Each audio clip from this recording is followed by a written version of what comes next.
Good morning, everyone. Thank you so much for joining us today on Zoom Into Books. Today, we are chatting with author, illustrator, animator, and my very good friend, Matt Dragovits, who is going to be doing a presentation about his book that he has worked on for several years. It's been several years in the making. So he's going to be chatting about his book, how he came up with it, and then he's going to share it with you all. So go ahead and take it away, Matt. Thanks so much for joining us. All right, thank you for having me, Ashley.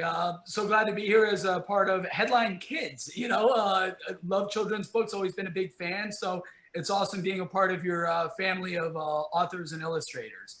Is my screen shared right now, or? You can go ahead and share your screen whenever you're ready. Okay, so there we go. I'm sorry, I should have known that, but You're fine. You're fine. We're super excited. And again, if you're just joining us late, we are chatting with Matt Dragovits today, who has written Zach's Quest, A Tale for Christmas. And he's going to share and read his story with you, and then we'll take some questions at the end. So if you all have anything that you'd like to ask Matt, feel free to put it in the comments here on Facebook, and we will get to those at the end of the presentation. All right, awesome. So here we go. Starting off, I hope everybody sees this nice opening artwork of Zach the Elf for Zach's Quest. This is A Tale for Christmas. A Tale for Christmas is actually going to be a series of books, ideally. We have Zach's Quest was originally written as a screenplay and also as a young adult novel. And I was told by many people in the industry that a great thing to do would be have this as a children's picture book to really help share this story with that young audience and gather a following. With Zach's Quest, I worked with two veteran Disney artists who one did the illustrations and the other did the color work. As you can see on the bottom, it's Jeffrey is his name. Jeffrey Varab is for short, what I always call him, and then Irma Torre. Jeffrey worked with Don Bluth Studios and Disney on a whole ton of films, including things like All Dogs Go to Heaven, Titan AE. He worked on the original animated Casper. He worked on a ton of Disney films. And Irma also worked on a ton of films like The Lion King, Lilo and Stitch. Jeffrey and Irma worked together on Mulan. So really gathered some top tier talent for this. I do like to put a little feather in my own cap in just saying that I created all the characters. I fancy myself a bit of an artist, but not to the degree of Jeffrey and Irma. But I did design all the characters and provided all of these storyboards, concept art, and everything for this book. So it was really a group effort to really bring this to life. So let's move on to the next page. And what I would like to do is it's going to be a double page spread. I did put a little dedication at the front, dedicating it to my wife and children, Angelina, Elizabeth, and Luke. We are Christians, so we do have a strong faith in God. And, we wanted to make sure that this Christmas book talked about Santa Claus and the elves, which are so much fun and so much magic of Christmas, but also reminding children of the underlying reason for the season. I know that might sound cliche, but it's so true that, God is a part of our lives and is a very important part of celebrating Christmas, or the part.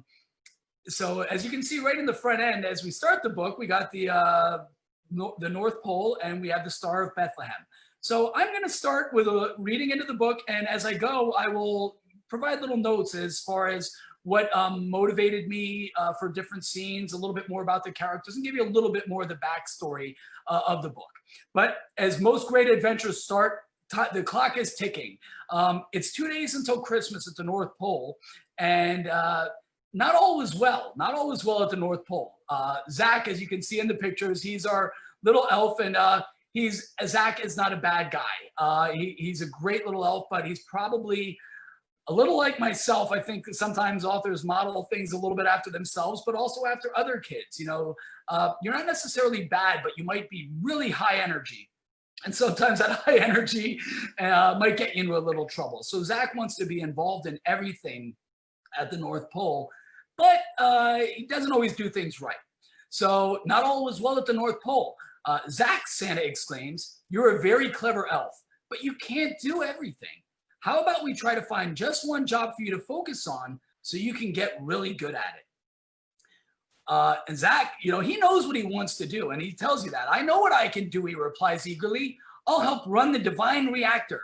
That way I can help channel energy from the Star of Bethlehem to power our workshop. Now, that's a very important point. When I was a kid, and even as an adult, I've always wondered, how does Santa get energy at the North Pole?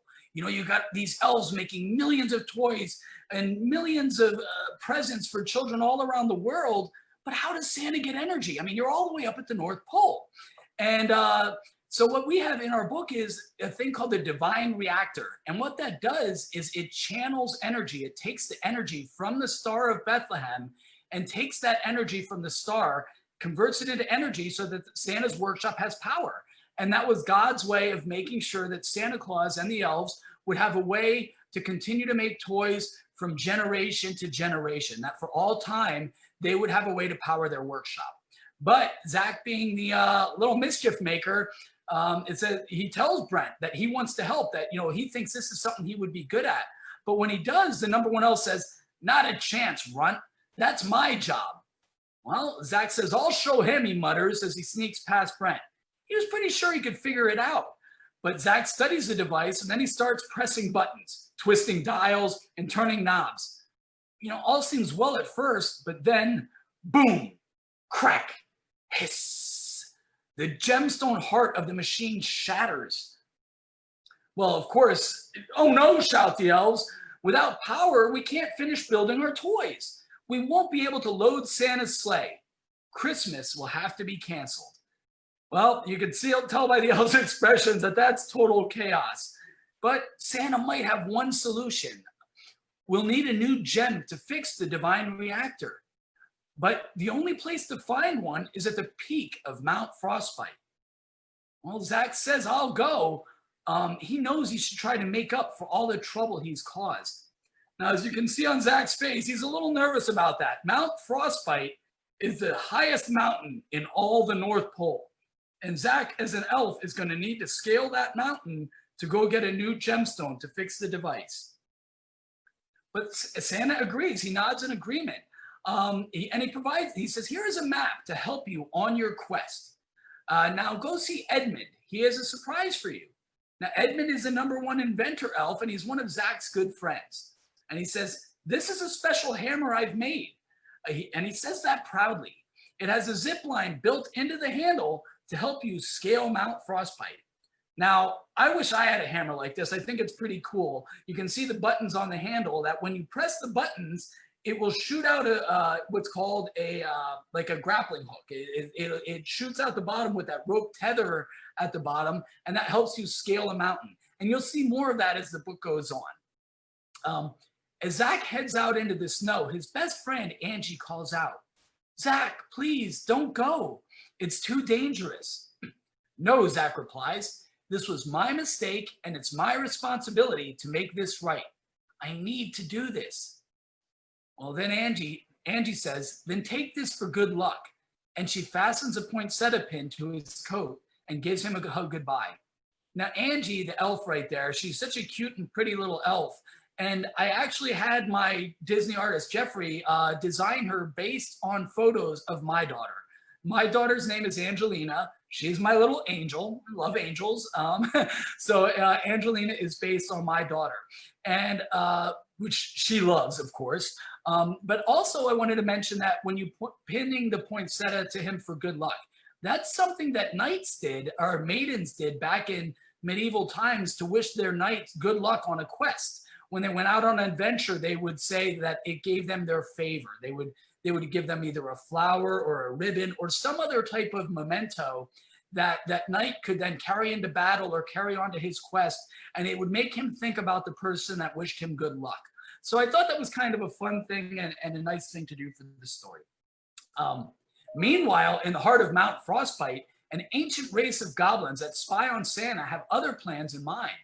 We've got to stop that elf, Greif roars to his goblin pack. If children don't get toys for Christmas, they won't want to celebrate the birth of Christ. Go, now. All right, well, Greif looks like a pretty bad dude, right? He's pretty scary. And I think with those horns and the wings and the claws, he might remind you of another character that's kind of bad that runs around with a pitchfork, but he might be a shade of red. So I wanted our villains to, you got to have a good villain if you're going to have a good adventure. And I wanted him to kind of remind us of somebody else who's kind of naughty and wouldn't want God and children to celebrate the birth of Christ. So I think you can kind of get a sense of who he's modeled after. But the goblins aren't the only danger. Snarl, roar, snap, growls a pack of hungry wolves as they race after Zack. Zack weaves in and out of trees and hurdles boulders, just barely escaping the hungry beasts. Ow! The frustrated wolves howl in anger. All right, so Zack dodged his first obstacle. But as he checks his map and follows it north to the mighty Glacius River, he goes, "You've got to be kidding me." Zack grumbles in frustration. The bridge was the only way across. My quest can't end like this. So Zack's in trouble. That's a pretty big bridge, and it's too big for him to jump across, and it's ice water. I don't know what he's going to do. And maybe you guys have some thoughts running in your head as to what you think he can do to try to get across that bridge. But back at Santa's workshop, another elf has plans of his own. "Embarrass me, will he?" Brent sneers as he steals one of Santa's sleds. "I'll show them all. I'll go to Mount Frostbite first, save the holiday, and then I'll be the most respected elf in all the North Pole again." Now, Brent was really upset that Zack broke the divine reactor, especially since it was Brent's job to defend and protect it. So he feels really bad, and he's really annoyed. Now, if you were Brent, I gotta say, if I was Brent and it was my job to guard something and take care of something, and somebody snuck in and broke it, I would be pretty upset too. Now, Brent is a bit arrogant. He likes to think of himself as the #1 elf beneath Santa Claus. So he's not a good guy, and he's not a total villain. But his intentions are misguided. He shouldn't be trying to help do this for the reasons he's doing it. So let's see how his adventure plays out as well. Back at the bridge, Zack is still upset. He says, "This is hopeless," he moans as he stares at the Glacius River's strong current. "How am I supposed to?" And then he remembers, "Wait, my hammer!" And with a click, whoosh, whoa! Zack swings across the icy waters. "All right," Zack smiles while checking his map. "With a little luck, I'll find shelter for the night and finish my quest first thing tomorrow." Back at the North Pole, Santa and Mrs. Claus are looking a little upset. "It's getting dark," Mrs. Claus says. "Are you sure?" she asks. "Are you sure Zack can do this?" "I'm starting to have my doubts," Santa replies. "I wanted to teach him a lesson, but I'm starting to worry if our little elf will be able to complete the task." As if in answer to their fears, Zack enters the caves and comes face to face with the goblin pack. "Ah!" Zack shouts while running as fast as he can. He dashes in and out of small openings, doing his best to escape. But he is no match for the strength of the goblins. And you can see one of the big, strong goblins right there. He might be the one who caught Zack. But there are other goblins we're going to show you later in the book. Right now, we just wanted to tease you with a couple of them. But, we wanted characters that are scary, but also kind of fun. Like the goblins under Greif. They listen to Greif because he's big and powerful, and he tells them what to do. But these goblins are a little scary, but I didn't want them to be, too scary. They're kind of bumbling, fun creatures that do their master's bidding. So you can see in the next page, Zack's locked up. They got him in a cage. They're locked up good. And he goes, "Let me out, please." He begs. And then, "No," a small goblin named Scretch replies. Scretch, by the way, is my son's favorite goblin. Absolutely loves Scretch. And Scretch says, "Me may be outcast from other goblins, but me still important. Me have special ability. Me able to open and close hidden passages in the mountain." That gets Zack thinking. He goes, Zack whispers, "even a goblin could earn a present from Santa if he chose to be good." Scretch thinks about it. He's like, "Me would like presents, but no help elf escape. Other goblins punish Scretch if me do." Now, Scretch, as you can see, is a little bit of a runt too. He's sort of like Zack. They're both little guys, who, you know, they want to do right, but they kind of get bullied around sometimes, and things aren't always easy for them. And at this point, I will say, I am no longer a runt. I've done a lot of bodybuilding and working out over the years, but when I was a little kid, I was one of the shortest kids in school. I was always having to prove how tough I was and stand up to bigger kids to prove that I couldn't be picked on, you know, and standing up for myself. And I'm sure some of you kids out there can probably relate. You know, I will say this, that as you get older, some of the kids that were way taller didn't grow, and some of the short kids did. So you just never know what's going to happen. But when you're at the bottom of that totem pole and you're getting picked on, sometimes it's hard to constantly stand up for yourself. But it's important that you do that, that you don't that you stand up to bullies. And if you're one of the other big kids and you see a bully picking on little kids, it's important to stand up for those kids too. You know, everybody needs a friend. And this book shows how even, you know, the runts or the short kids are going to stand up and try to be tough on their own, but it never hurts to have a helping hand. Okay, so hours later, long after everyone has fallen asleep, Zach wakes up as he feels a tugging at his belt. My map! No, Brent, stop! Help me escape! But the larger elf simply grins and runs off. He took Zach's map and he's sneaking off to do this on his own. Not very nice. Well, time for a little elf ingenuity, Zach mutters as he uses a poinsettia pin to pick the lock. Woohoo! He cheers softly while racing free. Now that there shows you that just because Zach isn't big and strong, it doesn't mean that he can't use his brain and his smarts to find a way out of his mess. And as he's leaving, Zach sees a stockpile of wood, metal, wire, and fabric the goblins have been hoarding. This must have been pieces of the bridge they destroyed. Okay, time for some elf creativity. Let's see them try to catch me on this. So that Zach uses his hammer and he uses his creativity and he makes this really cool windsurfing device to help him escape. And Zach soars across the snowy field only to find Brent and his sleigh stuck in the deep snow. The storm was too much for us, Brent chatters. I'll help you, Zach shouts over the harsh winds, but only if you promise we finish this together. Brent scowls, but then he nods in agreement. He knows he really doesn't have any other choice, and so they're going to go to Mount Frostbite together. Back in the caverns, the goblins begin to wake and quickly realize Zach has escaped. To the mine cart, shouts Grobbly, the short leader of the group. That blasted elf won't get far. Now, when I wrote this book and when I did the artwork, this was one of my favorite scenes and one of my favorite drawings. I think Jeffrey just did such an amazing job of putting all the goblins I designed into one cart and having them zipping through the mountain.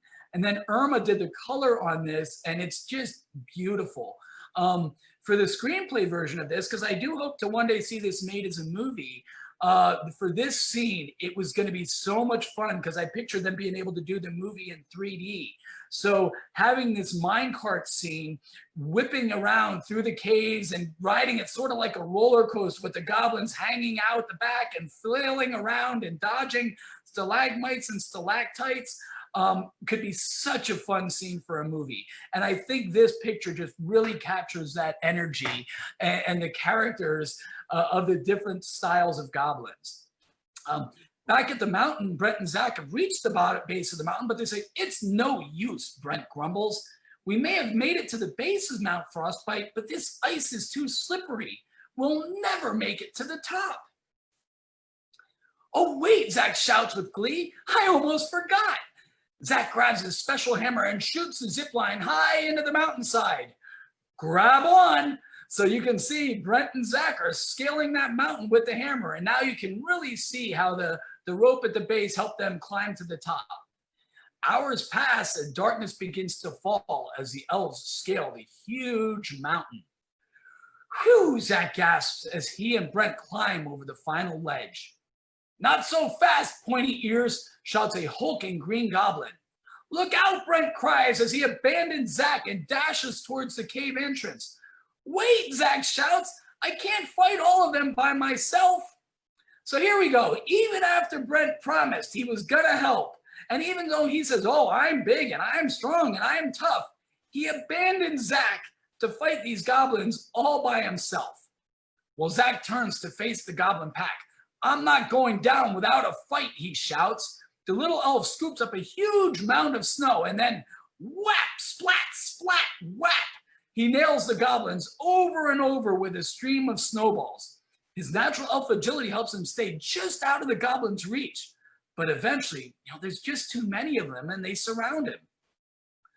Looks like you could use a hand and maybe some antlers too, Angie shouts as she and Comet come flying to the rescue. Angie leaps to the ground. Come on, I bet I have better aim than you.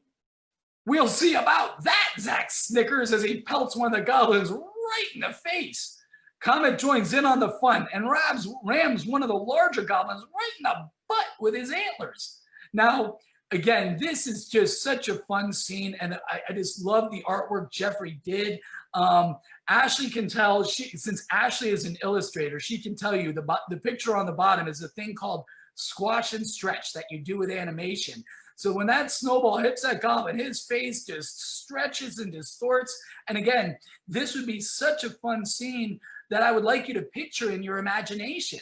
But also, picture how it would be in a movie, with the elves throwing snowballs. Now for the movie, it was, for the screenplay, I did something else that was fun with the goblins that we didn't really have the time to do in the book, because there's only so many pages. But one of the things in the movie version of this story is that the goblins are actually able to belch fireballs. In other words, they burp fireballs because they're so used to the heat of the mountain and they're in the lava inside of Mount Frostbite and they like the warmth that they don't really like the cold that much. They only come out to try to get the elves. So in the movie, we could have a fun battle scene between the elves throwing snowballs and the goblins burping fireballs at them, which I think could be pretty funny. And I think most kids would like that as well. But since Angie and them are still pelting with so many snowballs, ouch, arg, youch, the goblins shout as they flee, but not before they collapse the only entrance to the mountain. No, Zach, cries Zach. We were so close. But then they hear somebody. Me help. Save Christmas, Scretch calls out. Me use my special power to open brand new passage in the mountain. So after all that, Scretch saw the elves and he had a change of heart and he decided he was going to risk upsetting the other goblins and he's going to help the elves save the holiday. So I thought that was pretty cool. And I can tell you right now, my son was cheering at this point. My son, when I wrote this, was 6. He's 7 now. But when this book was first done, it was in the past year. And he just loves Scretch and was so happy that Scretch had a change of heart. Inside Mount Frostbite, Brent struggles to find his way to the gemstone mine. This blasted map is useless. It's all twists and turns. I'm nearly back where I started. But the littlest goblin is having no problem at all. Come on, Pointies, Scretch shouts as he races through Mount Frostbite. Me know fastest way to Gemstone Mine. Now, in looking at Scretch on this, I love the smile. I love his personality. And all I could picture for myself, because I'm actually a kid trapped in an adult body. I may have gotten older, but I'm still a kid at heart. And I just love these characters.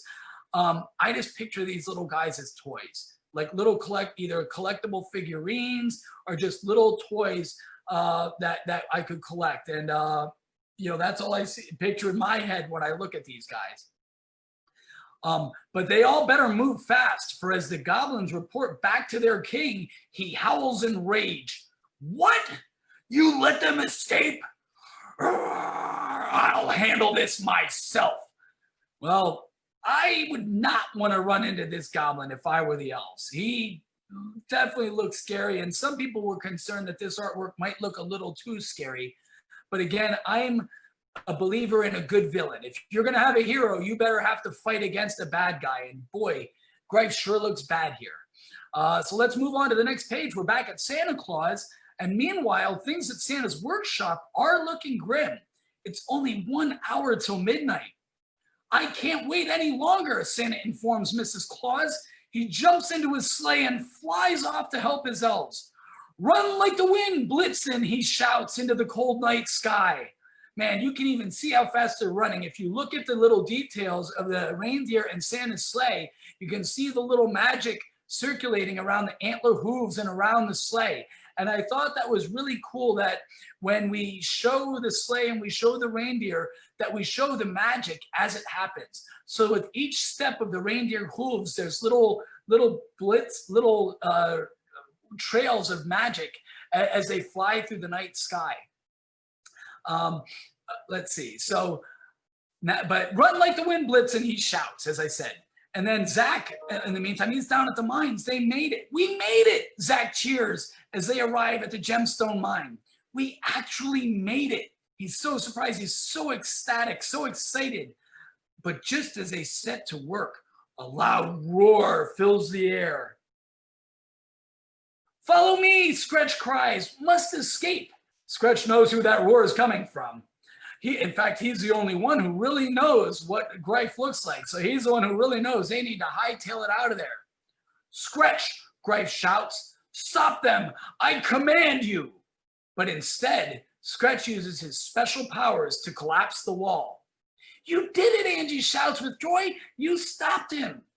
Still need run, Scretch responds as he starts racing towards the exit of the mountain.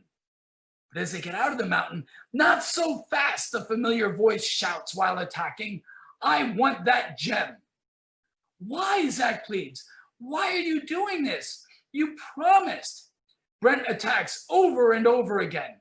It's the only way. It's the only way for me to regain my... But before Brent can finish, a massive shadow appears overhead, and another loud roar fills the air. Whoosh! Greif swoops in and attacks. No, Zach cries as he falls to his doom. At this point, I got to tell you, Zach is really having a rough run of it. He's had to run away from goblins. He's had broken bridges and had to swing over bridges.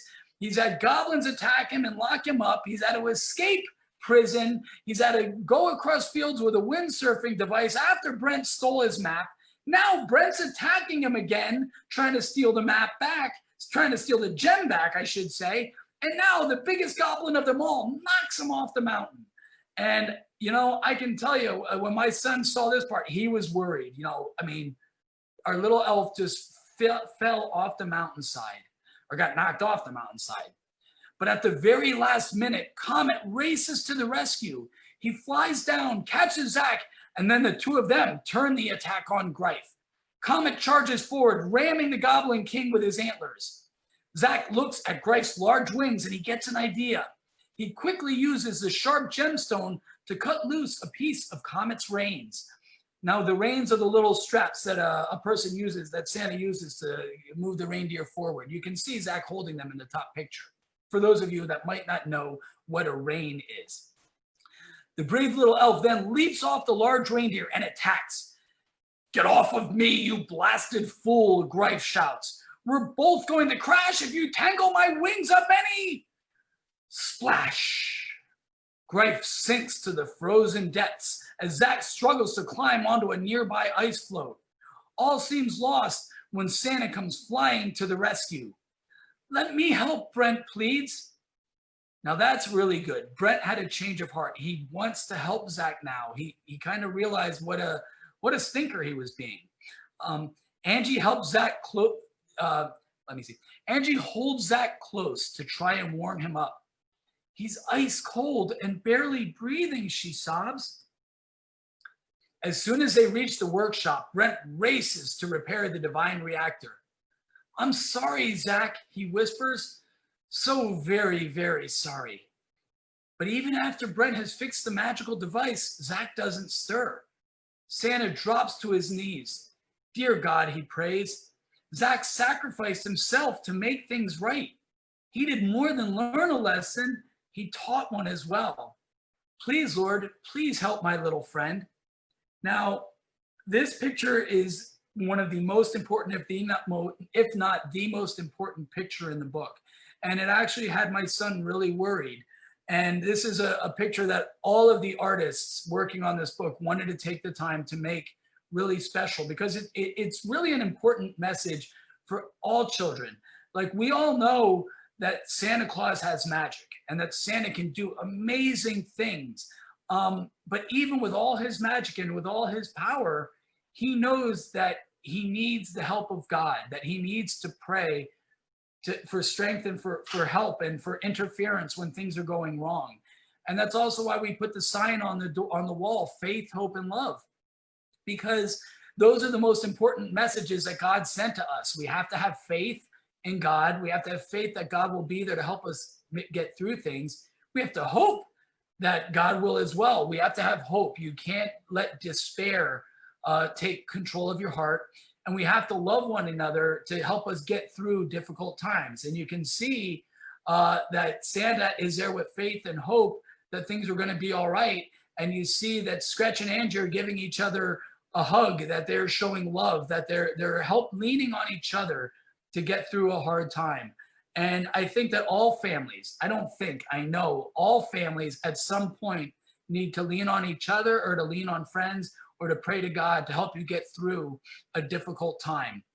Now, we don't always know how God's going to act. We don't know if a sick person is going to get well, if a lost puppy or a lost cat is going to find their way back home. We don't know if we're going to get that job, if our parents are going to get the job that they're praying for.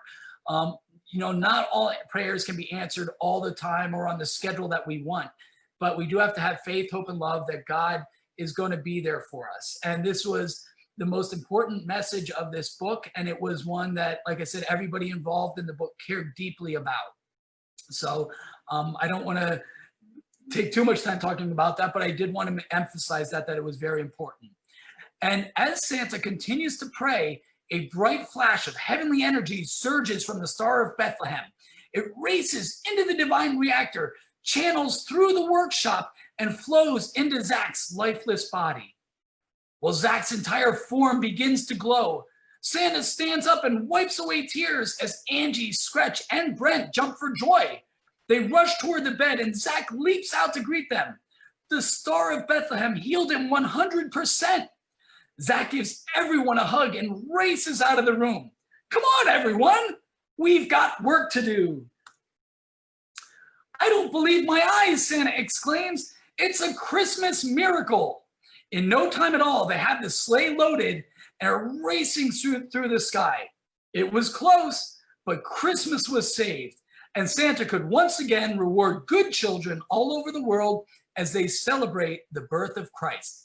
And this was just such a fun drawing for us to do. You'll notice in the sleigh, you got Zach, you got Angie, and you got Scratch, and you got a big, big bag just stuffed to the brim with toys. One thing I do like to point out on this picture is that even though Brent had a change of heart at the end and decided that he was going to help and that he fixed the divine reactor and he prayed and wanted Zach to get well too, he didn't get to go on that final sleigh ride. And I think that was an important message, that even though he did the right thing at the end, there still has to be a big word. It's called repercussions or responsibility for the bad things you did.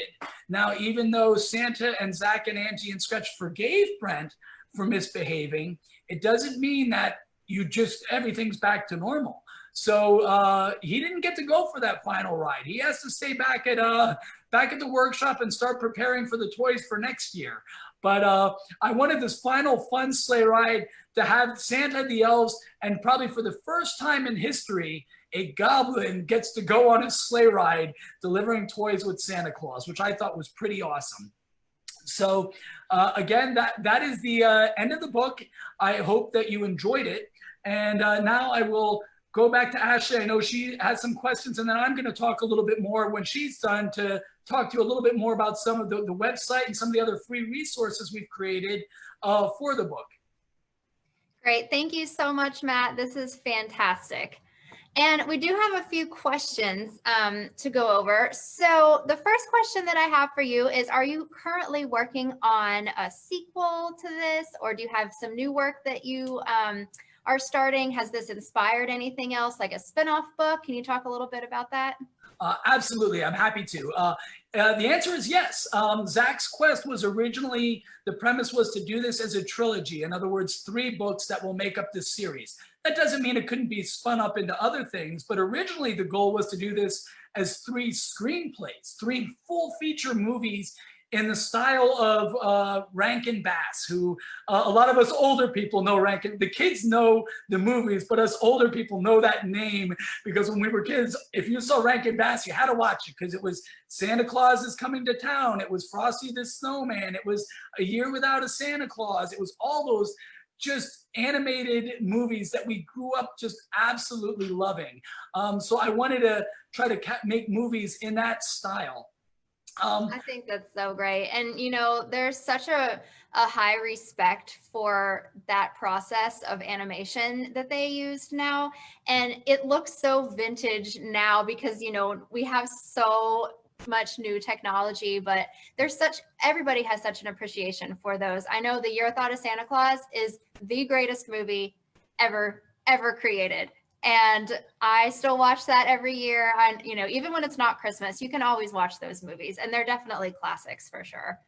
Absolutely. Now, we would probably still try to draw. We love that style with the stop motion. But for these, we want the story to be with the heart and soul of those, with the Christmas magic. But they would probably still... Our goal was to have these animated in the style of traditional Disney, like The Lion King, Lilo and Stitch. One of my favorite Disney movies of all time is Pinocchio. So those old, really detailed, what you and I went to school for. Yes. Ashley and I went to school together. That's how we met. We went for a year-long program at Don Bluth Studios. And Ashley can tell you, Don is just... He's like a superhero of animation. And he's right. Such a nice guy. But we went to a year-long class learning the entire production process for hand-drawn animation, where we actually did the timing, we did the storyboards, character design, animation projects, concepting, I mean, you name it. And then at the last week, we actually flew out to Arizona with Ashley, and we actually got to meet Don Bluth and work with him hands-on for a full week, which was just... It was just like, you can't even describe it, how amazing and how much we learned. And, you know, with this story, with Zach's Quest, the style of this art really lends itself well to that type of animation. So I can certainly see it, you know, being spun out into a series, a movie, anything that you would want it to be. It lends itself so well to that. Yeah. And on that note, I'd like to give a shout out to Don, because Don is still giving, you know, he still was running that program. So for anybody interested in traditional hand-drawn animation, definitely look up Don Bluth University. We can't sing its praises enough, and I think it warrants that shout out. You know, Laval, who manages that and manages a host of other animation websites, you know, traditional animation being one of the top ones on the internet. You know, he'll be more than happy to answer any questions people have. So just giving that little shout out real quick for them. Absolutely.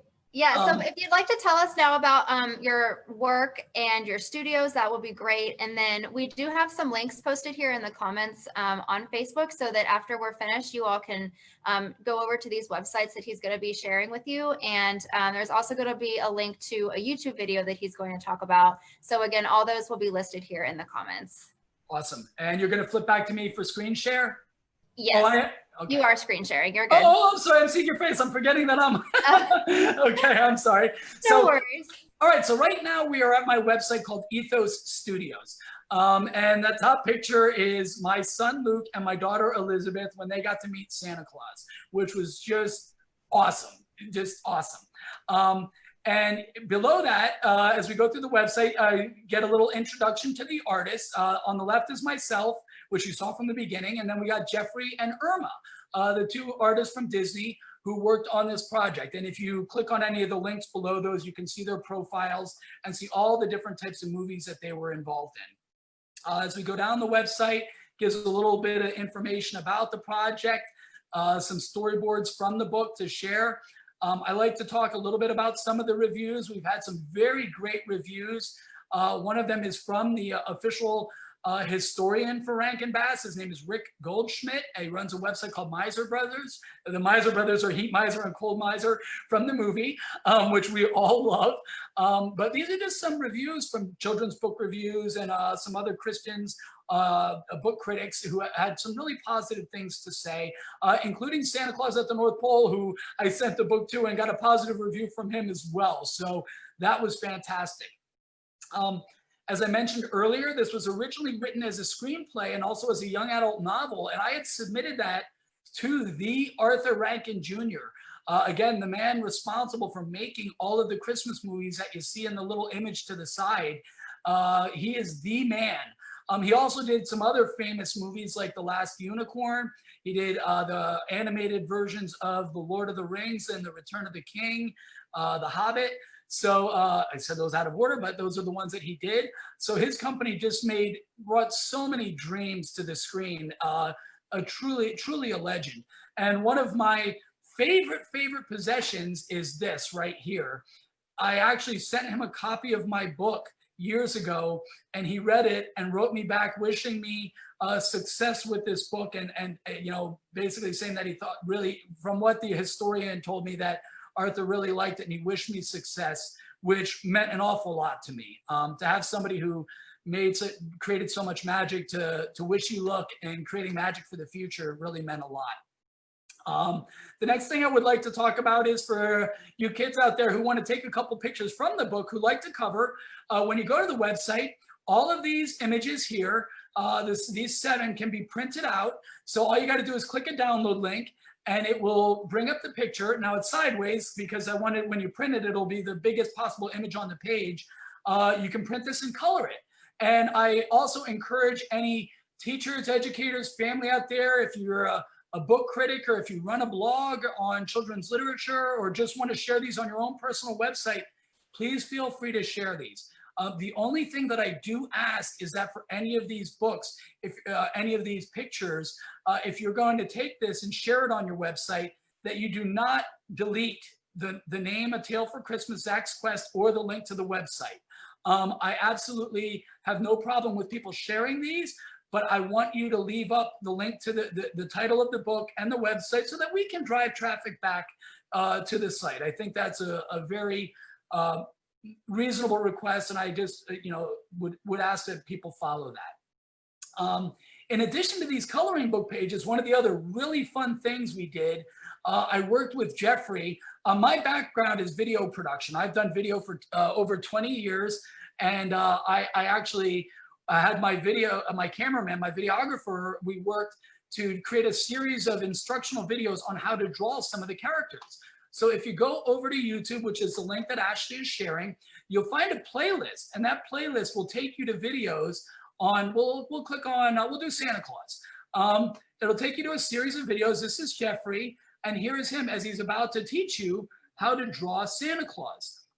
I'm just gonna jump to into the video a little bit faster, and you can see how he takes you through step by step on how to draw in the Disney style of animation, how to draw a Santa Claus. So within this playlist, it includes, and isn't that a cute Santa? I mean, Jeffrey is just, I have to be honest, I am like so jealous of how Jeffrey is, how good Jeffrey is. But he always laughed because he said, Matt, he goes, all the artists at Disney used to say you have to do, I think it was something like 100,000 bad drawings before you draw your first good one. So all I can say is, for anybody who thinks it's this easy, you just got to take the time and keep drawing, and you will get better. So within this playlist, there's going to be, from the book, you have how to draw Zach, how to draw Santa, how to draw Angie, and how to draw a reindeer. But since the book also talks about the religious aspect of the holiday, we wanted to do something else fun, which I think is also good for CCD teachers, Catholic school teachers, art teachers. We also did 4 additional lessons on how to draw characters from the Nativity. So we go through 4 different lessons. One is how to draw Mary, how to draw Joseph, how to draw baby Jesus, and also how to draw a Christmas angel. So we do the Christmas angel in addition. So that's really fun. I'll just jump ahead in this video to see how to draw a Christmas angel as he's standing watch and standing guard over the nativity. Now, before I even wrote this Christmas book, Jeffrey and I also did a series on drawing other characters. So for all of you aspiring artists out there, we also have, it's like another, close to another hour and a half of training videos on how to draw dogs, how to draw cats, how to draw aliens, and how to draw my personal favorite, dragons. So I think all kids love to draw, and most kids love to draw all those characters. And Jeffrey is particularly good at drawing dogs and cats because, again, he was an artist on All Dogs Go to Heaven. So when you watch those movies, you can't help but sit there and be like looking at the dogs being like, wait a minute, that's the artist from the Christmas book who did that. So this is a full playlist. I'm just going to jump just to one of these real quick. Let's say we'll go to a dragons one.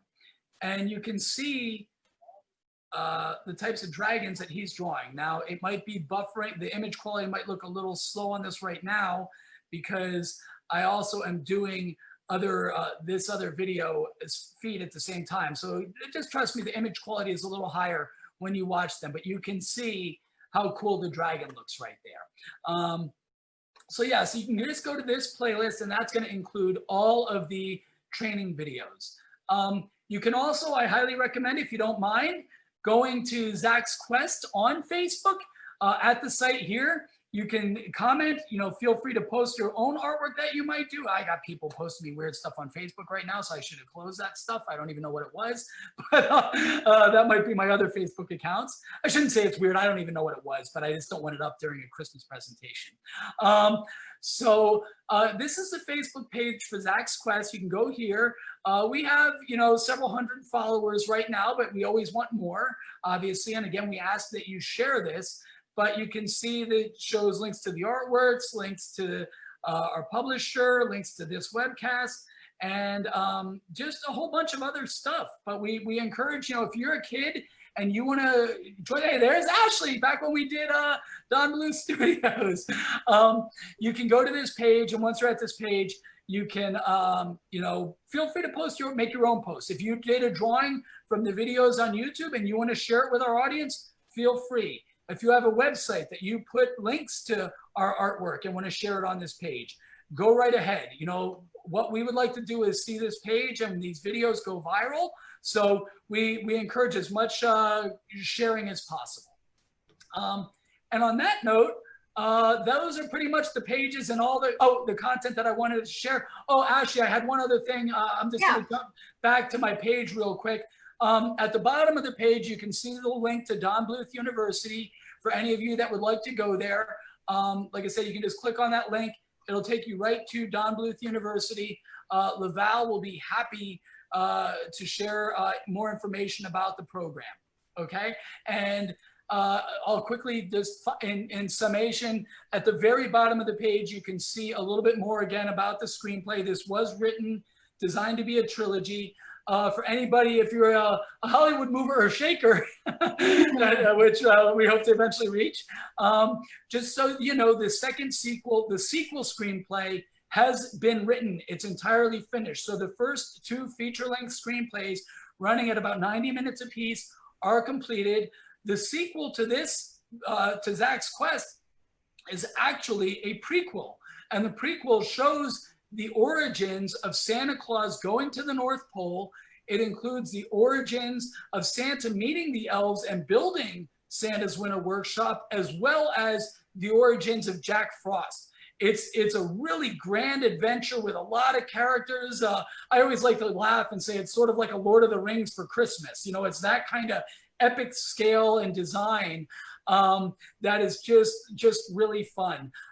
So those two are done, and the concept for the third screenplay has been fleshed out, but it has not been written. But we have the concept and characters, and also jumping back to the sequel screenplay, I've also contracted Jeffrey. In addition to the screenplay being written, we have major character concept art for all the critical characters in the book. All that concept art has already been done as well.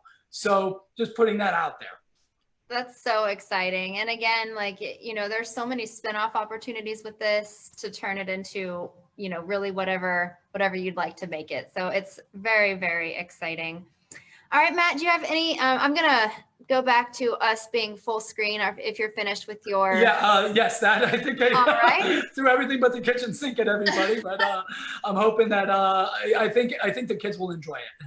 I do too. And so again, if you missed the first part of this video, you can, go back and watch it from the beginning here on Facebook. It will also be posted to the Zoom Into Books YouTube channel. And we will also have all those links listed there that you can go and check out any of those websites that Matt shared. And also, if you go back and watch it from the beginning that you missed and you have some questions, feel free to post them in the comments, and Matt will be checking those to see if we missed anything during this video. And again, Matt, we want to thank you so much for coming on to Zoom Into Books with us. We're so excited about your book. And as you were sharing those coloring pages, I see a coloring contest in our future for Christmas. Oh yeah, absolutely. Sure. Yes. Maybe we should enter too. Yeah, absolutely. Well, you're the colorist. You're. Oh, not like yours. Well, again, I always tease, like, we have to hold ourselves to those standards. But I mean, these are when you worked for Disney, that's the Cadillac of cars. I mean, it was it's what we all would aspire to. Oh, absolutely. That's the truth. Well, again, thank you so much for joining us, Matt. And again, guys, if you have questions or anything, put them in the comments and we'll be checking back. So, Matt, again, we really appreciate you coming on, and good luck with everything. Thank you so much, Ashley. Have a good day. You too. All right. Take care. Bye-bye. Bye.